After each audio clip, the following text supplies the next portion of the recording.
So welcome to In the Deep End with Ed Accura. So when I invited the 5 guests that appear on the soundtrack album to blackscantswim Rewinds, they thought it was all about just music, rapping and singing and all of that. Little did they know that they also had to appear in the deep end and talk about their own personal swimming journeys. I mean, what were they thinking? The film documentary is about swimming. Today, we have a young lady by the name of MJbaker, and she appears on 3 tracks on the album. You probably recognize her voice from this. Hashtag BCS the combo. Let's take a mo and talk about it. Let's break the myths and stereotypes. Introduce the world to a different hype. Show the world that blacks can swim. Change the narrative, it's a big thing. Afro. And this. Sign of times. Press rewind. Take a break.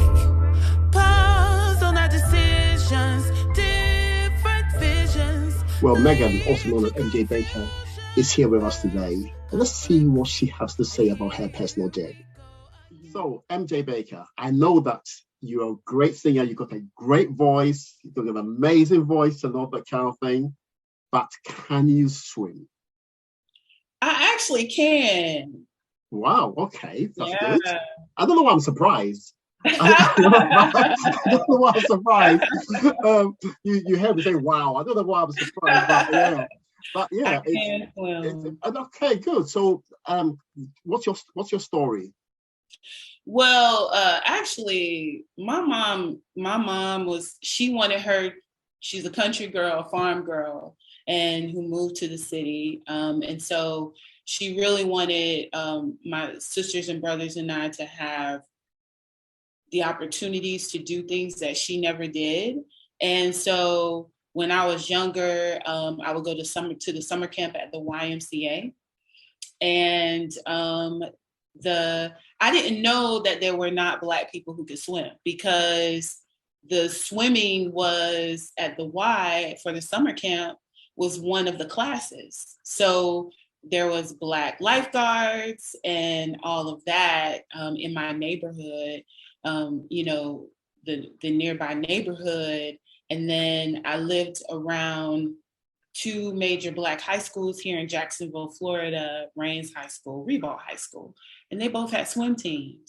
So, and they're predominantly Black schools.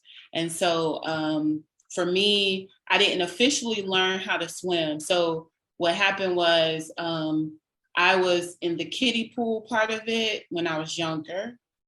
And then one day, I think I was about 8 or 9 years old, I decided that I wanted to just jump on the deep end. And I jumped in the deep end side of the pool and I almost drowned.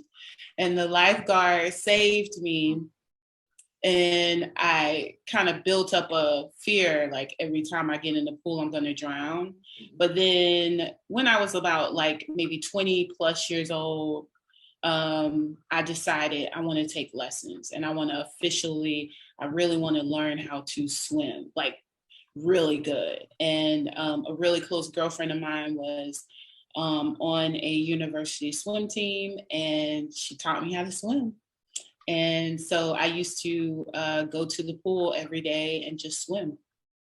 Oh, that's amazing. So, yeah. So your family, friends, do they all swim? Not everybody. I think they go in the water and, you wade in the water and you dive and different things like that. But I don't know if any of them ever took swimming lessons like I took swimming lessons. Yeah. So how to do the stroke, how to do all those things. Yeah. So how often do you swim? I don't get to do it as much as I used to. But whenever I can get into somebody's pool. So, but lately I don't live in there's an Olympic sized pool down the street from me, but I never can get there. But I do enjoy. Too busy other things. I know life getting in the way. I'm too busy, and it's like this conversation is bringing back how I used to get up. I literally used to get up at like 5:00 in the morning. I still do to go like work out at the gym, but I don't swim. But I used to get up and go to the pool and swim a couple of laps and then get ready to go to work. In England, there's an issue with swimming within the, shall I say, ethnic minorities in the African, Caribbean, and Asian communities. There's an issue with a disproportionate amount of us that do not swim. You know, I think when I started, so it was, man, it's some years ago. When I started, I watched the Olympics, Michael Phelps during the Olympics trial, you know, that time period. And I remember hearing people talk about the disparagement of you don't see a lot of Black Americans in the swimming for the Olympics. Like they were just talking about, where are the people of color? Where is the color? And I think that was the first time it ever hit me, like, yeah, where are the people of like, you know, that was my first time going, yeah. Because you know how you subconsciously, I feel like we're taught certain sports are just for certain people. And so you don't question it until someone raises the question or says something. And then I didn't know all the full statistics until, you know, catching a glimpse of your film, you know, being like, you know, us working together on some of the music and being able to understand, wow, okay. It is, I think it's a subconscious thing, you know, where you don't think about it, you know, in respects to, I mean, just like with me as a musician, I thought only white people play the guitar until I saw Black people playing the guitar. And then I realized, oh, I could do this too. It is a thing, yeah. And that's why we need role models. That's why we need, you know, you see more people doing it, then you will do it as well. People that look like you doing it, yeah. And yeah, so it's a very, very important issue that, you know, that we're discussing, as you know. One of the reasons that a lot of women quote as the reason why they don't swim is their hair. Yeah. So in your situation, you've got lovely hair, and I know, and I've seen a lot of your videos, your pictures, and everything. You've always got your hair in a immaculate way, in a creative way. So would that deter you from going to the pool? It would not. Now, would I have to plan? Yes, because, you know, definitely it's, you know, a situation where, especially with colored hair, you know, I color my hair. So I would definitely need to prepare. And even when I was going to the pool on a weekly basis, I would say I would choose days. So I would say, okay, I'm going to swim Monday, Wednesday, Friday. And then I would know that, okay, I need to wash my hair right afterwards, or, you know, I have to plan it. So yeah, definitely, but it would not prevent me. No, because it's something that I like to do. And so it's something that I enjoyed. Even like, you know, the open water swimming and things of that nature, like I went scuba diving with a girlfriend for a girlfriend's birthday.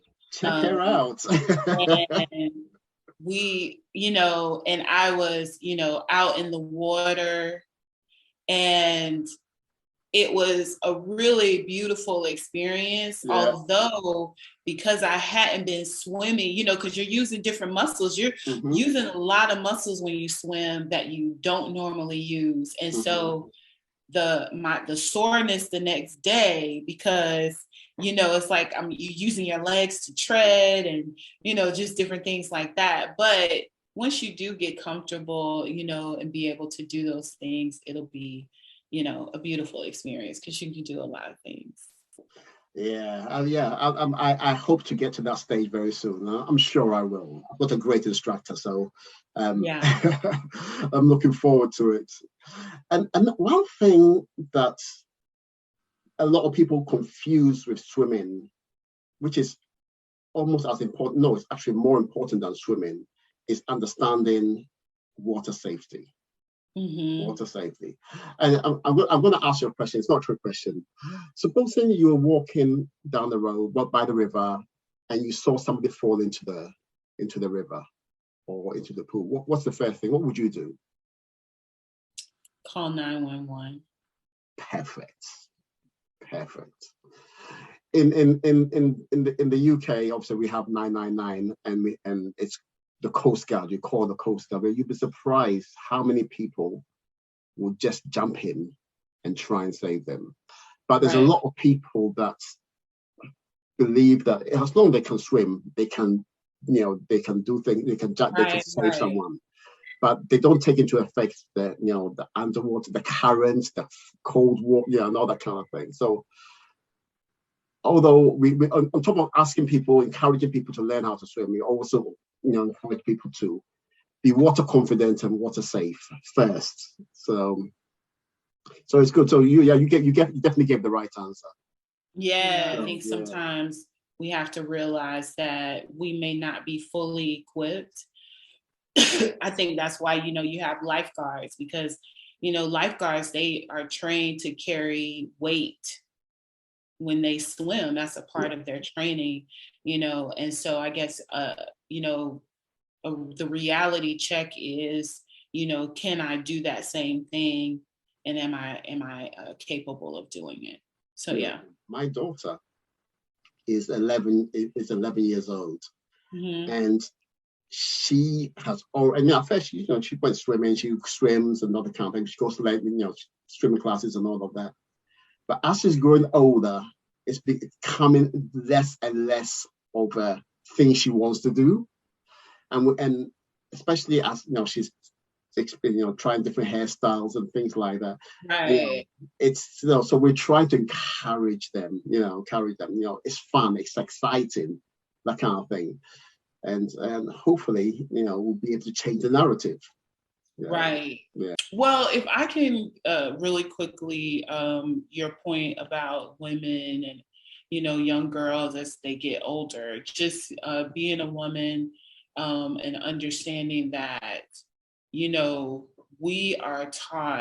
not taught to be very secure in our bodies when we're going through those pivotal moments where, you're developing, you start developing, you start getting your monthly menstruation, you just different things like that. And those things that happen to our bodies, if we think about it really in society, come with some shame, right? They come with a bit of shame. And so, as a girl is developing her, chest, her butt, her different hips, different things like that, she's always told to cover it up.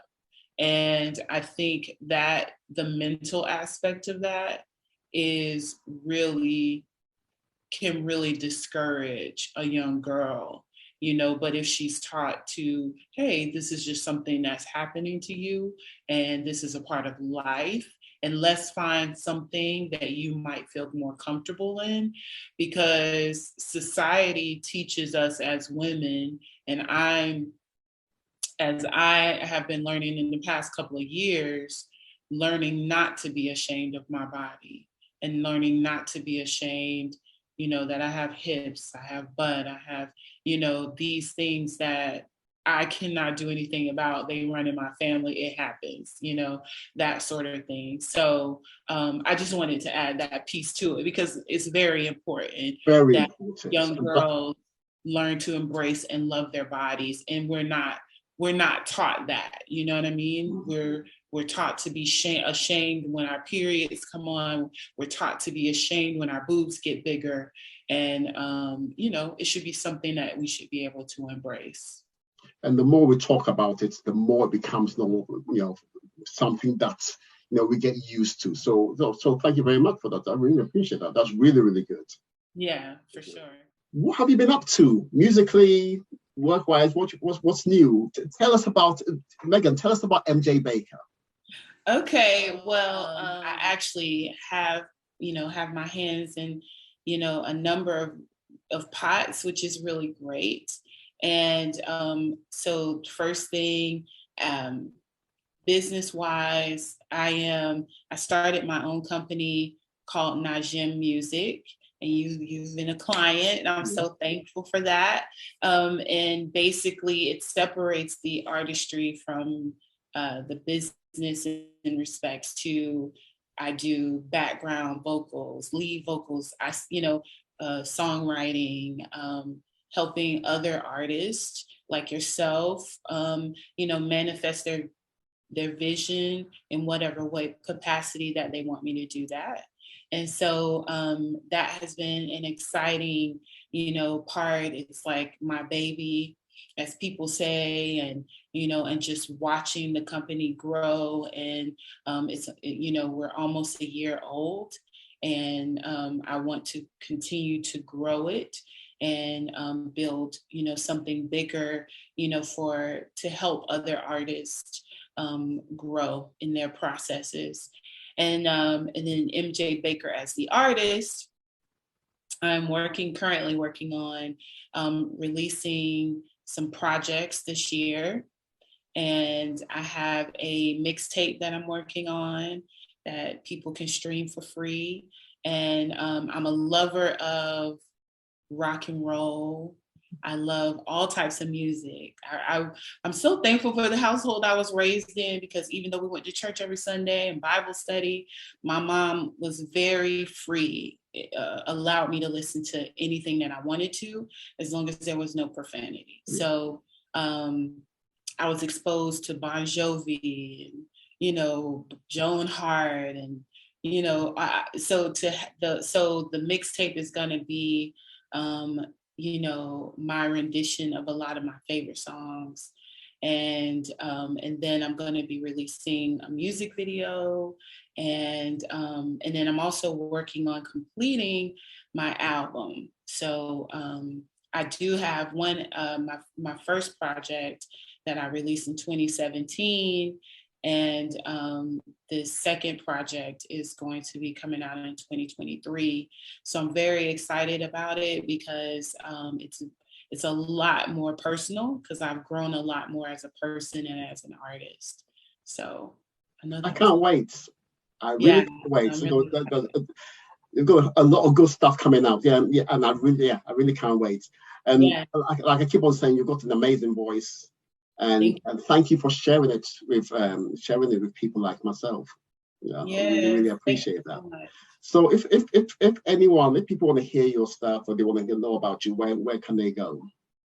Okay, so if you want to learn more about me, you can definitely go to my website, MJbakermusic.com. And then also my music, you can stream MJbaker on Spotify, YouTube. You can find me in all of those places. My Instagram is at MJbaker Music. My Facebook page is MJbaker Music. So you'll be able to find me in any of those places. Awesome. Thank you very much for giving your time and having a conversation with me in the deep end with Ed Accura.